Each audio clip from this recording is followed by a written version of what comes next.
Livre 1, chapitre 9. Je fus secoué par le souvenir de ces jours si lointains dans ma mémoire, quand je les vis surgir devant moi dans cette situation, dans ces conditions. Sans pouvoir l'éviter, je me mis à pleurer comme un enfant. Et à ce moment, je me rendis compte combien j'aimais mon ami. Je pris conscience de tout ce qu'il représentait pour moi.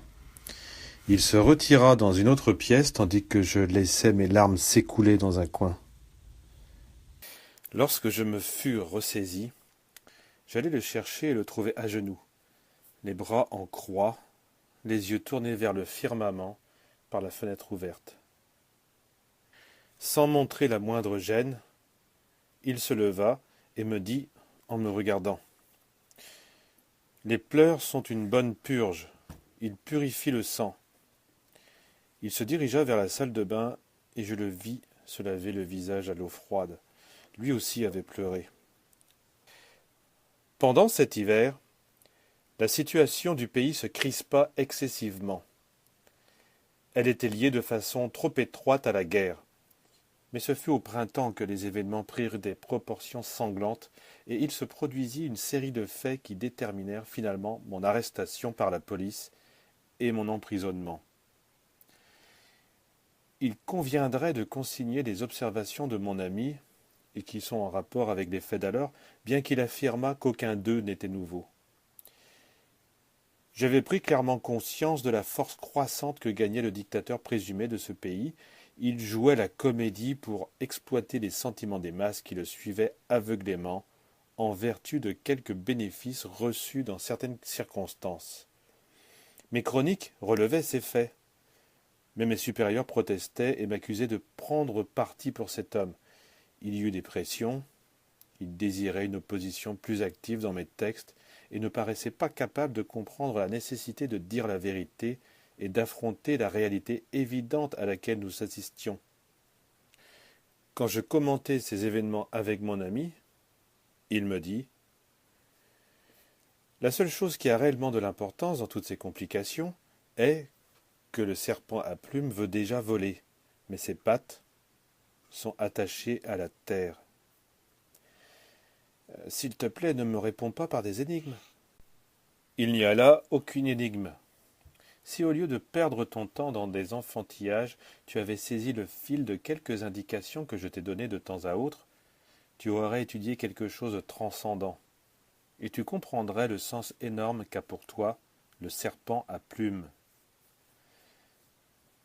Tout cela est très bien, lui dis-je, mais n'explique pas la raison pour laquelle mes chefs sont si obtus qu'ils ne veulent pas voir la réalité de la situation dans ce pays.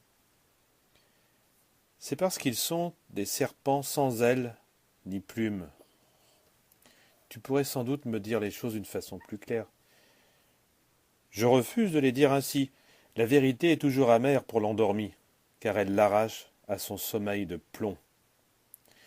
Voilà des années que tu me tiens le même discours et je ne le comprends toujours pas. C'est que tu dors encore. À mesure que cet hiver avança, mes chroniques commencèrent à attirer de nombreux personnages d'autres pays. La situation générale semblait incertaine.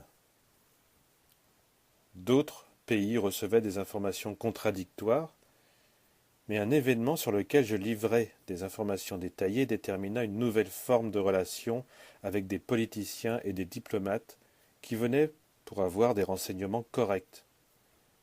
Voilà l'événement.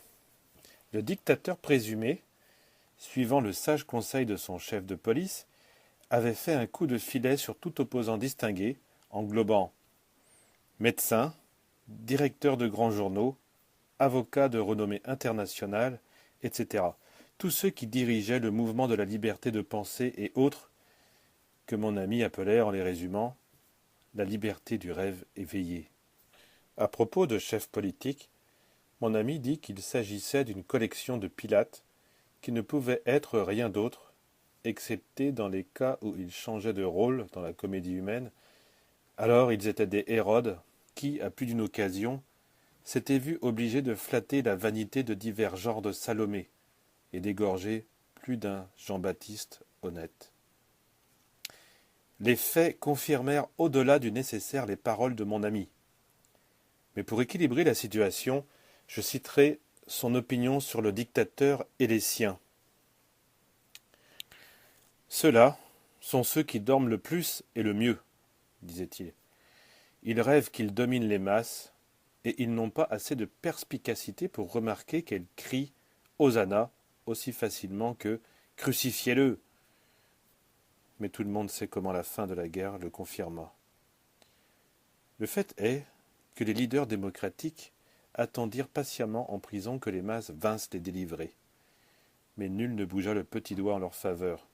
Au contraire, vibrant d'euphorie, tous applaudirent le dictateur. Il avait osé s'attaquer aux intouchables. Cet événement brouilla la compréhension politique et diplomatique de tous. À l'évidence, ce dictateur, comme presque tous, connaissait intuitivement les passions des masses et les exploitait bien. L'opposition fut détruite, mais même de la sorte, bien peu prirent conscience de la vérité. Il y eut beaucoup d'éditoriaux et de protestations, ce ne fut que du bruit et rien d'autre. Mes chroniques, qui reflétaient jusqu'à un certain point les opinions de mon ami, commencèrent à retenir l'attention et attirèrent les hommes que j'ai déjà indiqués. Un jour, l'un d'eux se présenta et je l'instruisis en détail. Cet envoyé confidentiel, cependant, fit parvenir à son gouvernement une information de plusieurs feuillets pour conclure en disant qu'il convenait d'ajourner une décision, car tout était encore incertain. Quand il revint 2 mois plus tard, il fit savoir aux siens qu'il était encore nécessaire de retarder toute résolution. J'en fus irrité. Pourquoi trompez-vous votre gouvernement ? L'homme ne se sentit ni gêné, ni offensé. Il me regarda avec un grand plaisir et me dit « Je vois aussi la situation, comme vous. Mais ce qui se passe, c'est que nous sommes également à la veille d'élections. Quelle position je vais adopter ? Un tel, et il cita le nom d'un gouvernement, n'a aucune sympathie pour tel autre, il évoquait le dictateur. Et il existe, en revanche, pas mal de possibilités qu'il soit le prochain président dans mon pays. Comme il occupe une situation éminente, je lui envoie une copie du renseignement afin qu'il soit, en tant que gouvernant présumé, au courant des faits. Une information précise, comme le sont vos chroniques, servirait seulement à lui faire oublier mes services. Par contre, grâce à divers renseignements, je prépare l'éventualité de me voir assigner l'ambassade de ce pays. Vous, mon ami, vous seriez un bien mauvais diplomate. Ce fut un cas parmi d'autres. En opposition directe au précédent, il y a eu l'envoyé d'un pays dont la situation était semblable à celle que j'observais.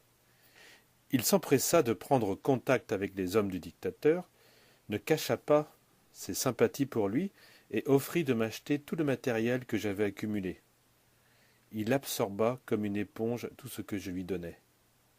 Et grâce à tout cela, il émit une information dont il me procura une copie, noircie par les informations les plus fantastiques que j'ai lues dans toute ma carrière.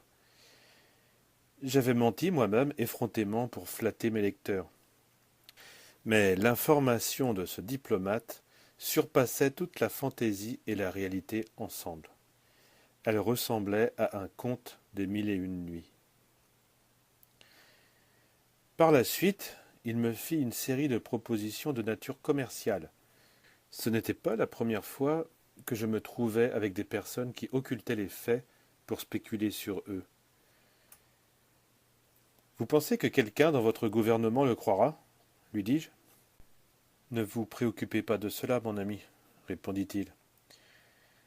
C'était un homme sympathique et agréable, une fripouille finie, mais je ne pouvais pas le condamner. Tous deux nous étions pris dans une mécanique. Grande fut ma stupéfaction quand je me rendis compte que son gouvernement avait accepté son information et agissait grâce à elle. Je n'ai jamais pu m'expliquer comment les hommes qui paraissaient habiles dans les affaires d'État peuvent avaler toutes les histoires comme n'importe quel naïf.